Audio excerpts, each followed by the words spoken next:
Hello, अस्सलाम वालेकुम students. जैसे कि आपका 24th के दिन आपका इंग्लिश फाइनल पेपर है। एक बार गेस्ट पेपर देख लेते हैं हम लोग। चलिए देखते हैं। ये है आपका part A, as usual instructions है।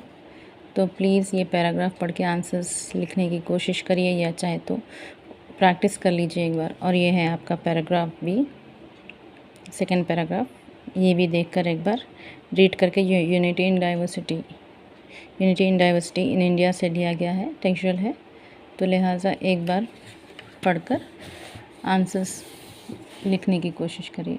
और यहाँ पर आपको बार ग्राफ दिया गया है। Based on the bar graph information आपको ये आंसर्स करने हैं, ठीक है। नेक्स्ट है आपका passage.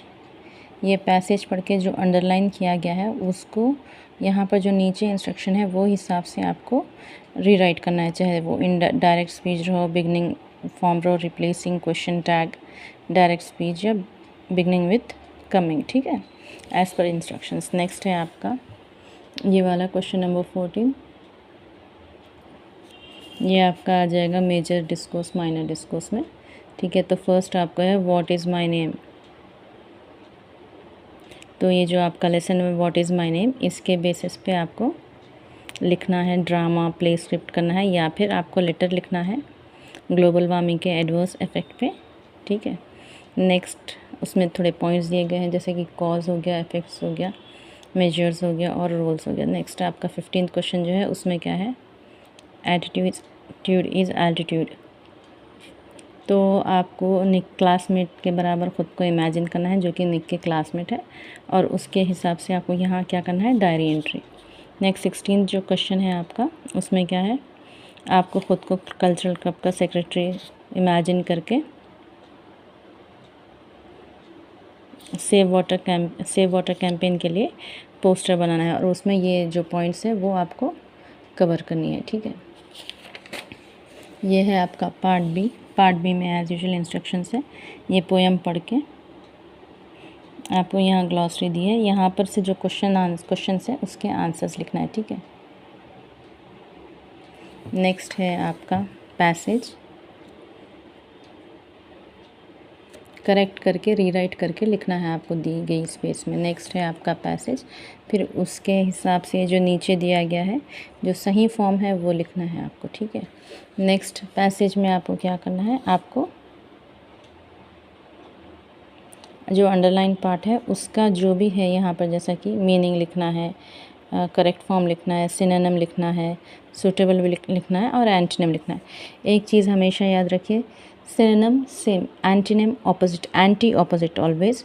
And apart from that क्या रहेगा आपको, कि मुझे पता चला है कि आप लोग के पास, जैसा बीच में बोला जा रहा था कि आप लोग के एग्ज़ामिनेशन हॉल में क्लॉक्स लगाई जाएगी एंड ऑल दोस, ये सब नहीं हुआ है। तो बेटर है आप एक सिंपल सी वॉच पहन कर जाएँ एग्ज़ामिनेशन हॉल में, ताकि आपको वक्त का अंदाज़ा रहे, ठीक है। और प्लीज़ पोस्टर मेकिंग के लिए आप लोग अपने क्रेयॉन्स या जो भी मटेरियल से आपने प्रैक्टिस की है, आई विल प्रेफर क्रेयॉन, लेकर जाइए, ताकि आपको कलरफुल पोस्टर हो, और उसके लिए भी टाइम अलॉट कर लीजिए, ठीक है। चलिए देखते हैं और एक मॉडल गेस्ट पेपर 2। ये आपका पार्ट ए है, ऊपर पैसेज है, नीचे आंसर्स लिखना है। नेक्स्ट ये सेकंड पैसेज है, ये आपका सेकंड पैसेज है, आपको यहाँ इसके भी आंसर्स, ये पूरा पैसेज पढ़ के यहाँ पे आंसर्स लिखना है। नेक्स्ट ये आपको दिया गया है पाई चार्ट, ये पाई चार्ट के बेसिस पे आपको ये क्वेश्चंस आंसर करनी है। नेक्स्ट आपको पैसेज दिया गया है,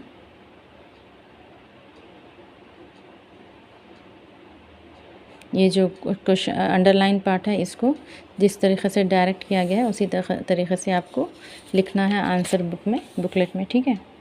नेक्स्ट आपका क्वेश्चन नंबर 14 है, यहाँ से आपका minor discourse major discourse start हो जाता है। तो क्या है यहाँ पर देखिए,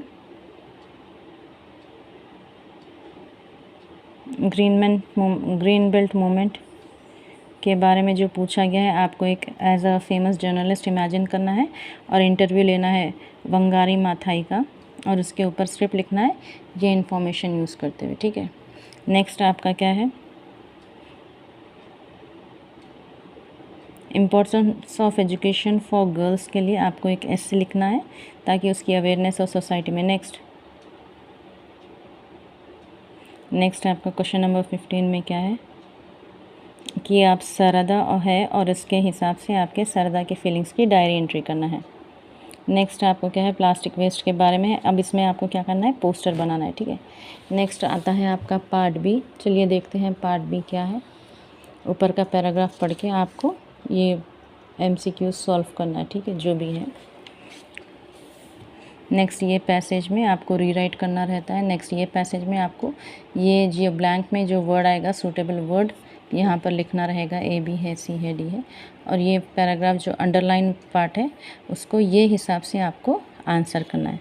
सो these were our 2 model guess papers.